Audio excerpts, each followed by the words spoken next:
হলো আমাদের বাংলা ছাড়া, যাকে আমরা বাঁকুড়ার ভাড়া করি। তো বিষ্ণুপুর বাঁকুড়া তো বাংলার স্থাপত্য, তাই সহজ কথায় এক কথায় বাংলা চালা বাংলার মধ্যেই পাবেন। তাই কালীঘাটও পাবেন, দক্ষিণেশ্বর পাবেন, তারাপীঠও পাবেন, ইন্দ্রচন্দ্র পেতেন। তাহলে বৌদ্ধ পেলাম, ইসলাম পেলাম, হিন্দু পেলাম। মুর্শিদাবাদ মানেই তো ইতিহাস, সবাই ছুটছে ইতিহাসের সন্ধান। ইতস্থান তখন গভীর ইতিহাস থাকার কথা, কারণ নবষ্টের আগে ইতিহাস থাকার কথা। স্বাভাবিক কারণে আপনাকে ধৈর্য ধরে বাইরে থেকে গম্বুজটাকে দেখতে হবে। এবার যদি আপনার কেউ ঢাকাটা দিকে স্থান দিয়ে দেয় তাহলে তো সব বিষয়। সেখানে ভেতরে চাল, স্টেট চাল, চার চালা, ত্রিকোণ আকৃতি। এখানে রানী ভবনের যা দিয়েছেন সম্পূর্ণ হিন্দু স্থাপত্য, কোনো দ্বিমত নাই। অথচ একই চাল যখন আপনারা বাইরে গিয়ে দেখবেন তখন দেখবেন চালের আর্কিটেকচারটা এগিয়ে। এখানে আবার চার চালা হয়ে গেল হিন্দু, পেটটা হয়ে গেল ইসলাম, অগ্রভাগটা হয়ে গেল বৌদ্ধ। নেপালে তিব্বতের মন্দিরগুলো দেখলে কেউ অদ্ভুত একটা ইতিহাস নাটোরের রানী ভবনে দিয়ে দিয়েছিলেন। 23 সালে ভারত সরকারকে ওয়ার্ল্ড হেরিটেজ ঘোষণা করে রানী ভবানী এই মূর্তি রক্ষা করেছেন। দেখুন ভালো, এই হচ্ছে কিরিটেশ্বরী মায়ের মূল মূর্তির ছবি। এই মূর্তিটি নাটোরের রানী ভবানী রক্ষা করে গেছেন। নিরাপত্তার কারণে এই মূর্তি কিন্তু বাইরে থাকে, এই মূর্তি মন্দির চত্বরে থাকে না, নিরাপত্তার কারণে। কি কালী ঠাকুর মতো পৌষ মাসের মঙ্গলবার দুপুর 1টা থেকে সন্ধ্যা পর্যন্ত যদি কেউ কোনোদিন এখানে আসতে পারেন তাহলে এই মূর্তির দর্শন পাবেন শিলার উপরে রাজবেশে। মাত্র 4 দিন মাকে রাজবেশে বের করা হয়। এই মূর্তির গুরুত্ব কি? কেন রানী ভবানী মূর্তি নিরাপত্তার প্রয়োজন মনে করে গেলেন কেন? খুব ভালো করে মুখমণ্ডলের দিকে তাকিয়ে দেখুন, এখানে ভগবান মধ্যে ছোঁয়া আছে। মুখের স্টাইল ফলো করুন, সমস্ত ইতিহাস গড়পড় করবেন। মুখের আদর আছে, বৌদ্ধ আদর। তাহলে এক সময় যেখানে বৌদ্ধ তন্ত্রের প্রভাব ছিল, এই গল্প তো আপনার আমার নয়। মুখমন্দির প্রমাণ করছে, নকশা প্রমাণ করছে শ্রীযন্ত্র। এই নকশার মিল আপনি তারাপীঠে পাবেন, নরকেশ্বরীতে পাবেন, কামাখ্যায় ত্রিপুরে পাবেন। আমাদের মতো ওই জায়গাগুলোতে বৌদ্ধতন্ত্রের প্রভাব ছিল, চিনাচার ছিল। এটাও মা, পাশে যেটা ছটফট করে ডাকাডাকি করছে আদিয়াগুলো, তাও মা। কিন্তু ওই মূর্তির বয়স হলো 10 থেকে 12 বছর বয়স। স্বাভাবিক কারণে ঐতিহাসিক গুরুত্ব নাই বলে তারা উপর ভরসা করে আছে। এটা যেহেতু ঐতিহাসিক গুরুত্ব আছে বলে নিরাপত্তার প্রয়োজনে আছে, মা নয় ঠাকুমা দুটোই মা।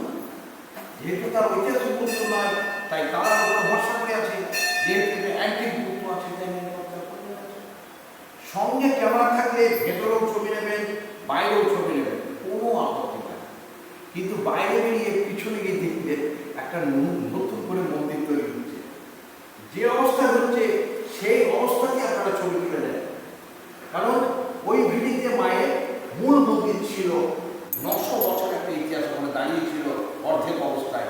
বাঁকুড়ার ঘোড়াঘাট মন্দির দাঁড়িয়েছিল।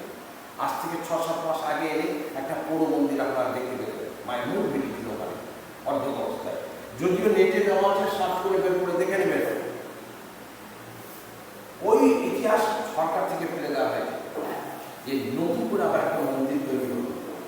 অর্থাৎ ইতিহাস যা ছিল তা কিন্তু মিটিয়ে গেল, শুরু হলো আবার একটা ব্যবসায়িক জায়গা।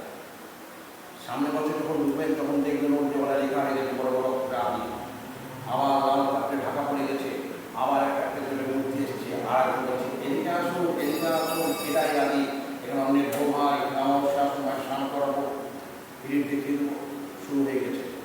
দুঃখ করেন না, তাই বলে আমি তো আর মহাপুরুষ না, আমারও রোগ আছে, কিন্তু যাবেন কোথায়? ব্রাহ্মণ সমাজ শেষে গেছে। আমি ব্রাহ্মণ হয়ে 100 বসে মায়ের সাথে স্বীকার করছি, এই মোটামুটি রুদ্রাক্ষের মালা, লাল কাঁটা আর লাল বস্ত্র ছাড়া কেউ আর কোনো করতে পারছে না। সবাই বোঝাতে চাইছে আমি তান্ত্রিক। কিন্তু আমরা যে অনেক ইতিহাস দেখে ফেলেছি ঠাকুর রামকৃষ্ণের দেখুন ভালো করে ছাগলায় হাত পা একটা বেরিয়ে একটা ঠেকা ধুতি করে অবস্থানের মায়ের সাপল ভালো করে গেল। ওনাকে কিন্তু আমরা কোনোদিন একটা রক্তবস্তা দেখতে পেলাম না। আমরা বাবা ঠাকুর ইতিহাস দেখে ফেলেছি উনি তো অভাবের তাড়নায় গোটা কাপড় পর্যন্ত জোগাড় পারেননি, কপি মেরে মাথার সাপল ভালো করে গেল। সেখানেও ওনাকে কিন্তু একটা রক্তবস্তা পেলাম না। তাহলে মা আমাকে এখানে এখন হঠাৎ করে মোটামোটা খুলে দেওয়া হলো এর উত্তর তো পাওয়া যাবে না, তর্কে গেলাম না, পুরস্কার ছাড়া কিচ্ছু মিলবে না। কিন্তু তাই বলে আমার ব্যবসা আছে, কিন্তু ছিঁড়ি থাকা দরকার। সবসময় মাথা রাখবে ইতিহাসের গঠন শৈলী থাকতেই হবে। একজন ফৌজি লোক হলে অন্তত হাইট হতেই হবে। সবাই কি ফৌজি বলে আমার সমুদ্রে ইতিহাস ইতিহাস ঠিক আছে।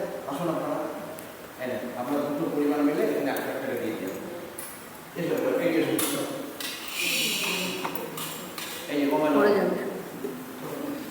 মুখে ছিল নম বিষ্ণু নম বিষ্ণু নম বিষ্ণু আর কাপড় ছিল নম বিষ্ণু নম বিষ্ণু নম বিষ্ণু নম বিষ্ণু নম বিষ্ণু।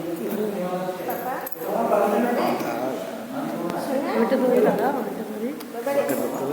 ওইটা ধরে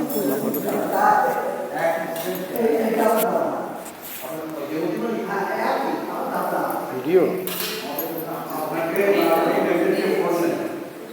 মোবাইলের কাছে দেখছিলাম আর মুখে দেখা দেখা আপনাকে আপনি বলছেন বন্ধ করে বন্ধ করে সব করা নে